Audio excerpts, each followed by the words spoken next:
going to get right at it.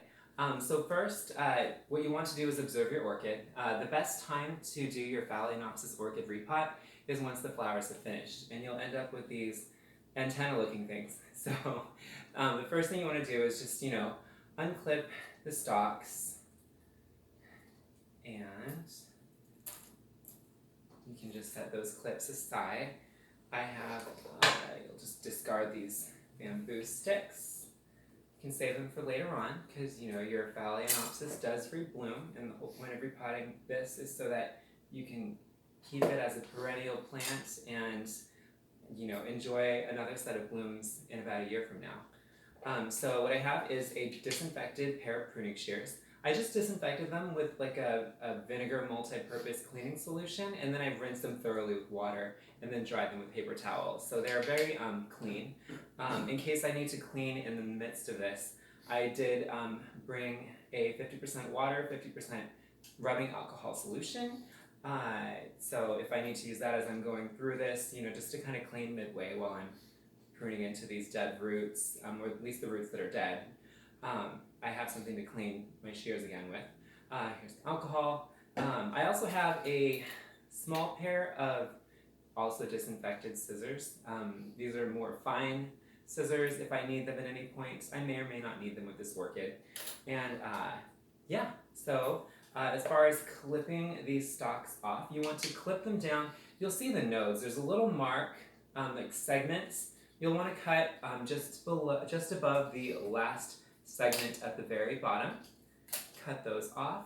We are going to discard those. And then as far as the leaves, you can either give your plant a plant bath previous to this. I have a video that I've uploaded on giving your plant a bath. You can apply that to this plant, but since I'm not doing that right now, you can just get water and just mist the leaves with a paper towel. I just kind of go over them. Really the thing that you want to watch for when doing this is in these center leaves, there's a little divot or an indentation. You just don't want the water getting caught in there and sitting there stagnant, because that can rot if you have the water just sitting there in between the blades. I haven't really seen that be much of a problem, but it's something that you want to be aware of. So I've cleaned off the leaves. We're looking good. Previous to this, I soaked the roots in some water from the sink, and I did that for about 20 minutes.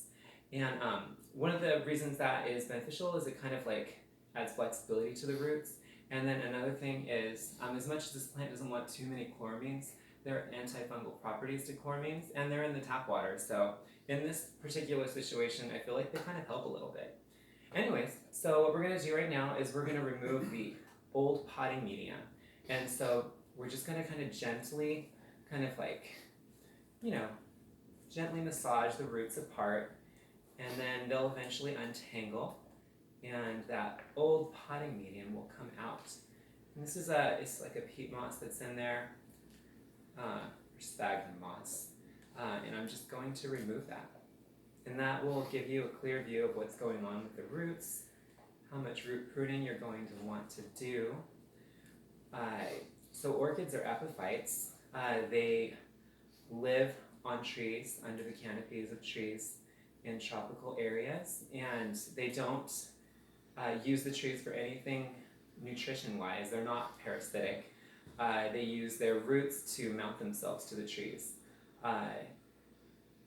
And the roots, they actually photosynthesize like the leaves. Maybe not exactly the same, but they do. They photosynthesize, which is part of the reason I like to repot them into the clear pot that I got them in. I just clean it off. I used a vinegar solution and water, and then dried it thoroughly. That's this pot right here. And you could use an alcohol and water solution as well. Just rinse it very thoroughly, dry it off. And I like it because it allows a little bit of light to reach the roots, and so that they can photosynthesize as well as the leaves. Instead of they were in a completely ceramic container, it would be harder to check on the condition of the roots, to see how wet they are. That's another benefit of having the clear pot to put this in. But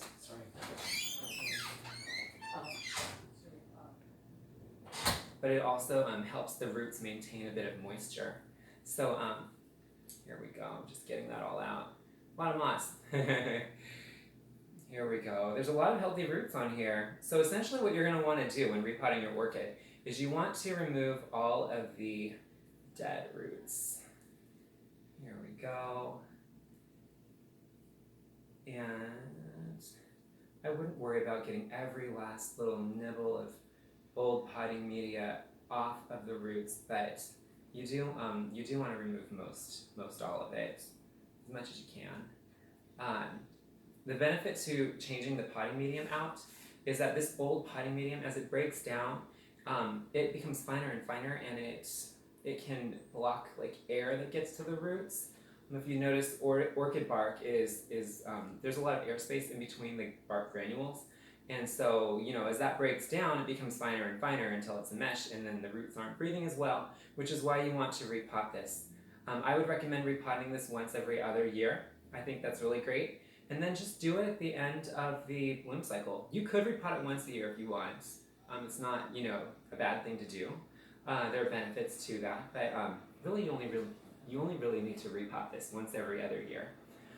So I've gotten most of the old potting medium off, as you can see here, and I'm just going to start snipping away at any dead roots. And Phalaenopsis orchids are a lot tougher than they might seem. But you do want to remove dead roots. You'll see like little strings at the center of those roots. Those are dead roots, so just cut them off.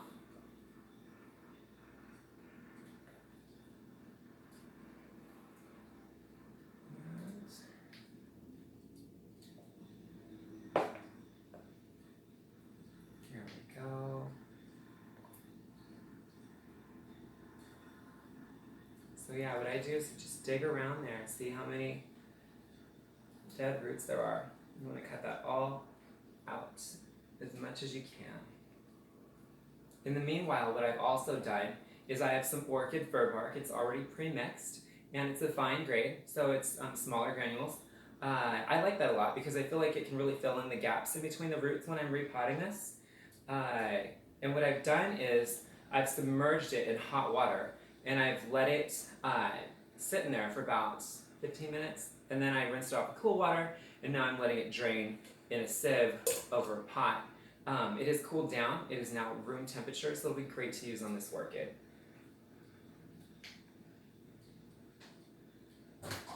Sometimes just reducing the amount of root mass on the orchid root ball is very helpful because it allows more air to travel into the roots.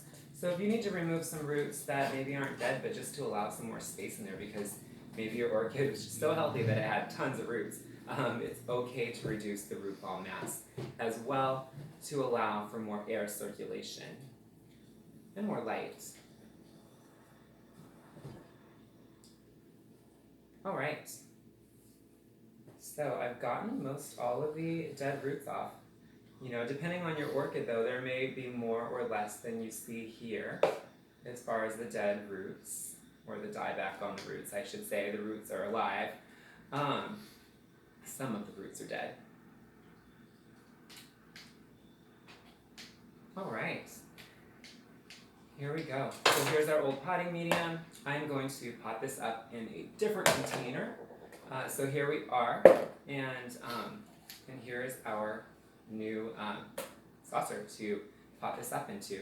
So what I'm going to do is I'm just going to start by putting a handful at the bottom of this plastic pot, just a little bit, and then I want to get the roots in there. And I want to leave the base of the orchid kind of just ever so slightly above the lip of this pot. So I'm going to put that in there like that. So you see the bark I added first, I put that in there, put this on top.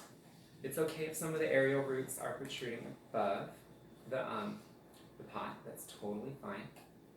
And I'm just going to kind of tuck them in. A little twist like I'm doing really helps get them snuggled in there. And if you have anybody that's popping out, you can just tuck those in as well. So now we have like a web of roots now in this pot, and I'm just going to give it a couple twists, and then I'm going to start adding bark over the sides. So I'm just going to kind of put it in, and tap it, shake it. And what we're going to do is we're just going to fill this up with the new bark. I have this Tupperware underneath to catch any of the bark that I miss, so it doesn't just get all over the table.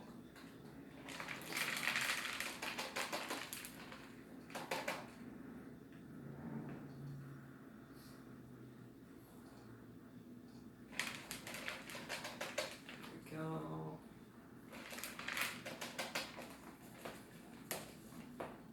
Do this for your orchid and they will love you even more than they already do.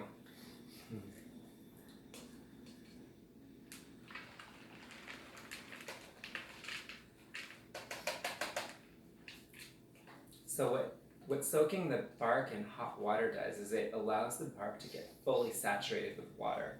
Then you let it cool down so that it doesn't shock your orchid. It's good to water your orchid with cool room temperature tepid water is best, because just think of where this comes from. It comes from a tropical place, and where it gets lots of humidity, where it's relatively warm all year. It's an epiphyte. It lives up under the canopy of a tree on the trunk of the tree. So just imagine what kind of water it's used to. It gets a lot of rainwater, where it comes from.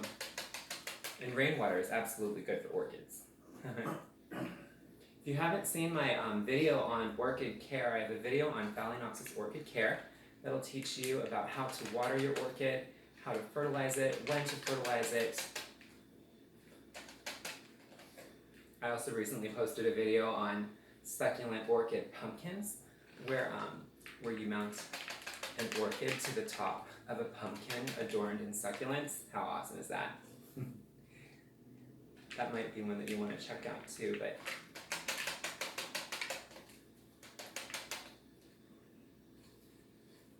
what's nice about this fine grained bark is I feel like it really plants these roots in there. Because it fills in more gaps, I feel like it stabilizes the orchid in the medium that you're putting it in. And because it's fresh bark, air can still go through it very well. Just shaking it around.